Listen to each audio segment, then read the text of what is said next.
Voici ce qui est écrit. Ils arrivèrent à Jéricho.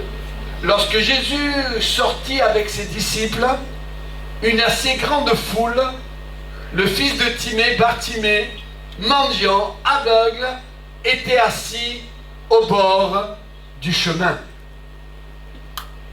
Il entendit que c'était Jésus de Nazareth. Il se mit à crier, « Fils de David, Jésus !» Ah, mamie, quelle prière merveilleuse! On s'adresse à Dieu. Et si on dit ses paroles, on va être entendu de Dieu. Tandis que c'était Jésus de Nazareth, il se mit à crier, « Fils de David, Jésus, aie pitié de moi !» Plusieurs le reprenèrent pour le faire taire. Mais ils crièrent beaucoup plus fort, « Fils de David !» J'ai la victoire. « Fils de David, aie pitié de moi !» Jésus s'arrêta et dit, « Appelle-le. » Et ils appelèrent l'aveugle et lui dirent, « Prends courage, lève-toi, il t'appelle. »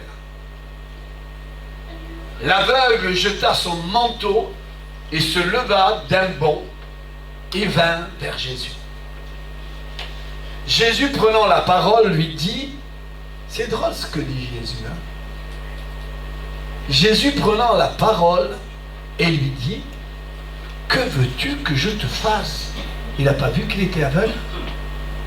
Rabboni, lui répondit l'aveugle, que je recouvre la vue. Et Jésus lui dit, va, ta foi t'a sauvé. Et aussitôt, il recouvrit la vue et suivit Jésus dans le chemin. Frères et sœurs et amis, la parole de Dieu dit, parce qu'il faut rentrer dans le contexte du malheureux, d'une personne qui veut recevoir quelque chose de la part de Dieu. Quand un malheureux crie, l'Éternel entend. Parfois, il y a certaines situations qui nous rendent malheureux. Oui, le monde est là, et il y a certaines situations qui nous rendent malheureux. Qu'est-ce qui est arrivé à cet homme? La Bible ne l'explique pas. Mais nous savons qu'il était mendiant, aveugle et au bord du chemin. On pourrait dire que cet homme-là, il avait la totale des problèmes. Et peut-être c'est ton cas, peut-être c'est mon cas. La totale des problèmes. Nous voulons sortir de cet espace, de ce moment-là. Nous voulons sortir de cette difficulté-là. Mais nous n'avons pas la solution pour en sortir. Et il était aveugle, mendiant et au bord du chemin. Et il était là. Une grâce. Et parfois, il est bon de saisir la grâce. Ne pas remettre cette grâce à demain. Demain c'est du néant. Mais le jour où tu entends sa voix, n'endurcis pas ton cœur.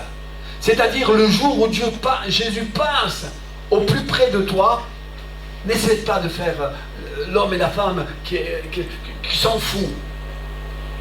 Et là, il est tellement malheureux, moi que je le crois, que c'est une grâce que Jésus lui accorde de passer près de lui. Et quand il passe près de lui, il se met à crier. Il dit, qui c'est? Et on lui dit, c'est Jésus de Nazareth. Alors il se met à crier. Parfois, j'ai dit des témoignages, on est des gens timides, des gens réservés. Mais parfois, nous devons aller au-delà de notre timidité. Nous devons aller au-delà qu'on est réservé. On a tellement de problèmes, de difficultés, notre angoisse, notre déprime, notre peur, notre infirmité, notre maladie qui est là, elle nous rend malheureuses. Et il était malheureux, mais Jésus passe par là. Et je le crois de tout mon cœur, on a prié pour que Jésus soit là ce soir, par son esprit. Et je le crois de tout mon cœur que Jésus est là. Et là, frères et sœurs, il se met à crier. Mais pas n'importe vers quelle direction. Il se met à prier en direction du Seigneur.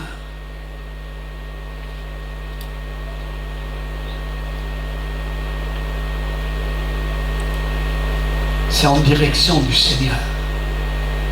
Parfois, on regarde les hommes et on croit que la solution à notre problème va venir des hommes. Non. On respecte les hommes, on aime les hommes, on sert les hommes, mais on ne s'attend rien de l'homme. La solution à notre problème se trouve dans le Seigneur. Et on pourrait dire que cet aveugle mendiant au bord du chemin, il savait que c'était oh mi Dios, la solution à toutes sortes de problèmes se trouve dans le Seigneur. En direction du Seigneur, comme dit cette parole, je lève les yeux vers Jésus. C'est Jésus qui a la solution à notre problème. Pourquoi regarder ailleurs que Jésus? Je regarde à Jésus. Et là, frères et sœurs, il se met à crier. Il dit, pitié. Je vais vous dire quelque chose. Dieu dit dans sa parole, comment s'accompliraient les Écritures? Laisse faire. On doit laisser la parole de Dieu agir. Et là, frères et sœurs, Jésus est en train de marcher pour aller, il sort de Jéricho, il veut aller ailleurs. Il est en train de marcher. Il y a quelque chose qui l'interpelle. Mial Matalava, mon âme te loue, parce que je te fais confiance. Parce que je le crois que tu es au contrôle de toutes choses. Tu es plus fort que la maladie, l'infirmité, l'angoisse, la déprime, la peur. Tu es plus fort. Et alors Jésus est en train de marcher. Il sort de la ville de Jéricho, il est en train de marcher, il veut aller ailleurs. Mais il entend sa parole. Vous allez dire la parole de l'aveugle? Non.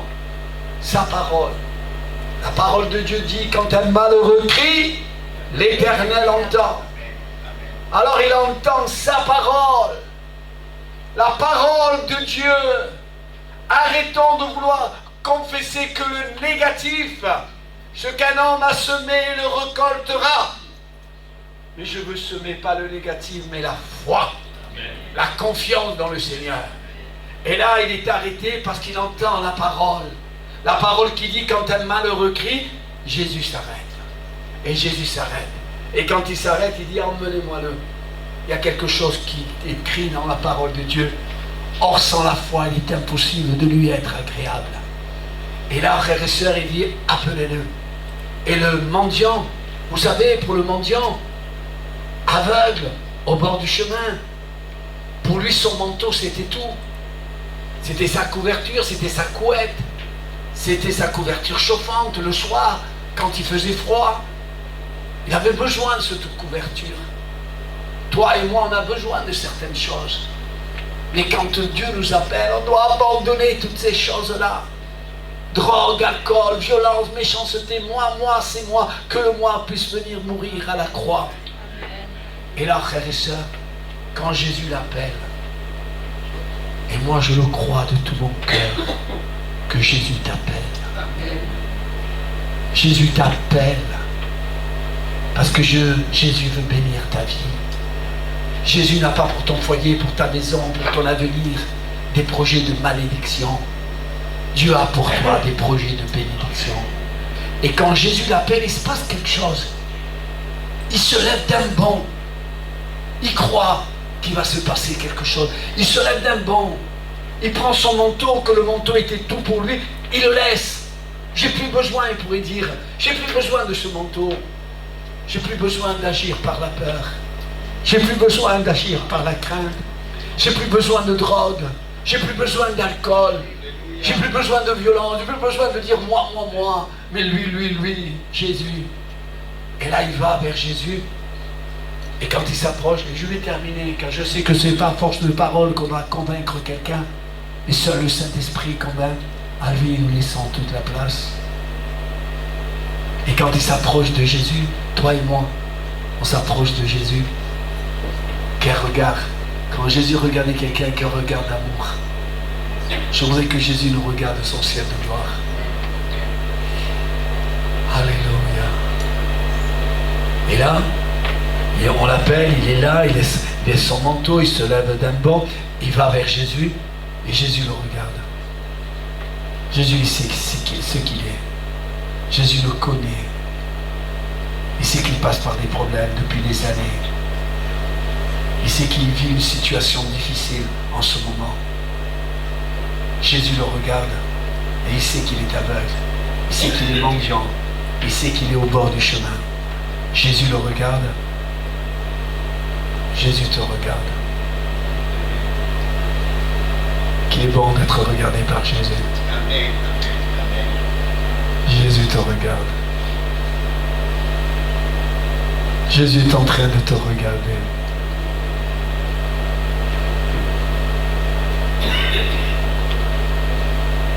Jésus connaît ton problème.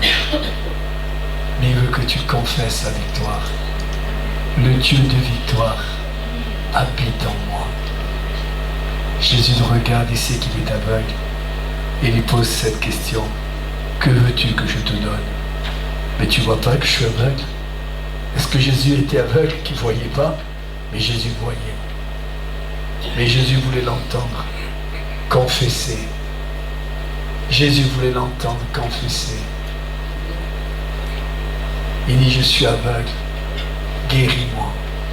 Qui c'est qui veut être guéri ce soir? Ou quelqu'un d'autre que vous connaissez, que vous voulez qu'il soit guéri?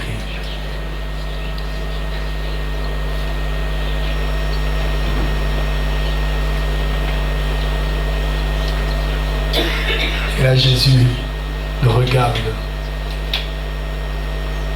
et lui dit, sois guéri. Et à l'instant même, ta foi t'a sauvé et tu es guéri.